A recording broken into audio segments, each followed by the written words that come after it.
and welcome to my channel. My name is Lynn, and today I am crafting with the Not Too Shabby Shop April subscription box of the month. And I thought I would use some components from the box of the month that I haven't crafted with yet this month. So we do get this beautiful 6x6 stencil, and it's really cool. It's pretty different from anything that I have or that I've seen because it's got this really nice hexagonal pattern, kind of a honeycomb pattern, but some of the hexagons actually have a stripe pattern.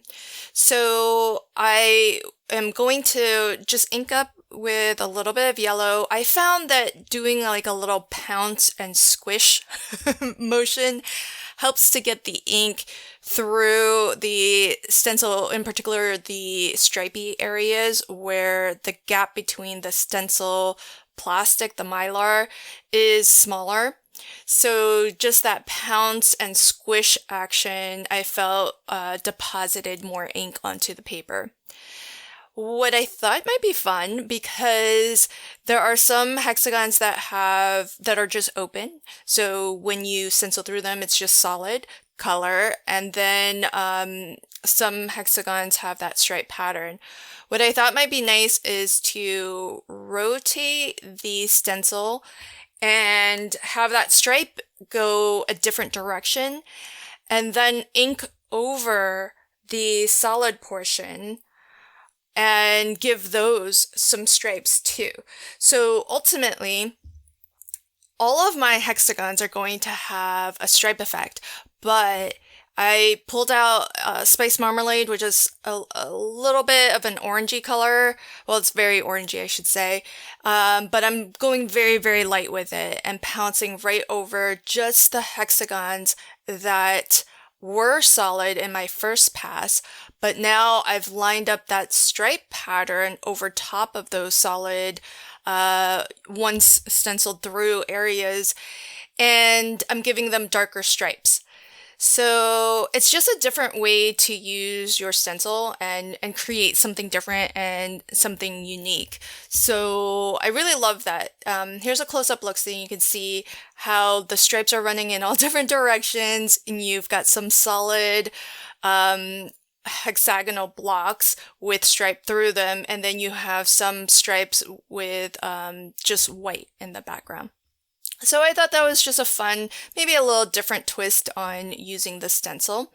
And the rest of my card's going to be pretty basic. So I've taken one of the pattern papers from the 6x6 paper pad that is bee themed, because in this box of the month, if you haven't already checked it out, there are really actually two different themes that are related but different. So you have the bee theme, and in that theme, you have the 6x6 paper pad, you have this huge stamp set, which is where these images came from, and you have matching ephemera as well, and then the honeycomb stencil.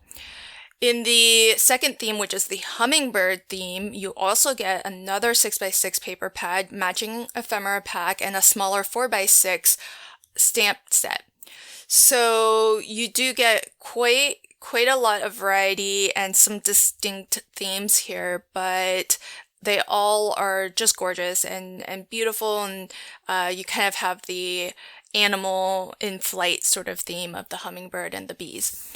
So I've die cut that original stenciled panel with one of my nested shape dies, and then I did a little bit of a dry fit just to see where I wanted my stamped and fussy cut images to go.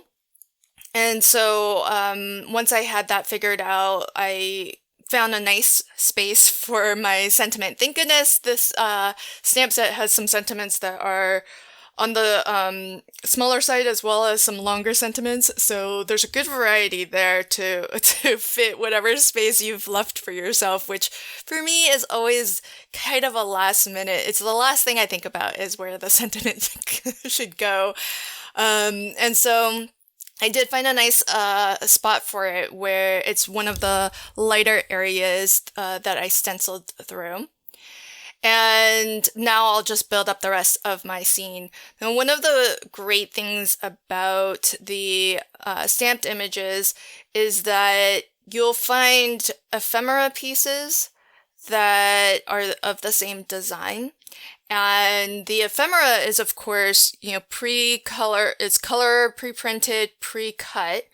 Very, very easy to use, but if you've used them all up, or you just want to color them up a little bit differently than how they've been colored or printed out, then we do get stamps for many, in fact, of the ephemera pieces that you'll find. And so you can always customize and, of course, make more, kind of make your own ephemera pieces by stamping and cutting out your own images.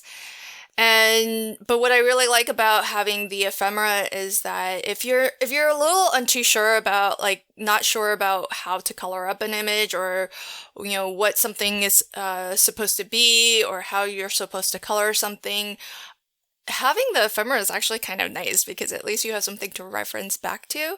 Of course, you'll have all of our card samples to use as inspiration as well, but if you're just getting it straight out of the box and you haven't seen any videos, haven't seen any products, project photos or anything like that, it is nice to have the ephemera to refer back to, and it gives you an idea for how to color in those stamped images. So I really like that we have that option. And of course, you can use color in, especially for characters like this adorable little girl.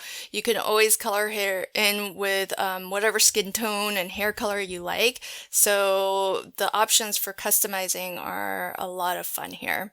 So here's a final close-up look of my card. The last I checked, the April box of the month is still available, so if you are interested, I'll leave a link to that in the description box below.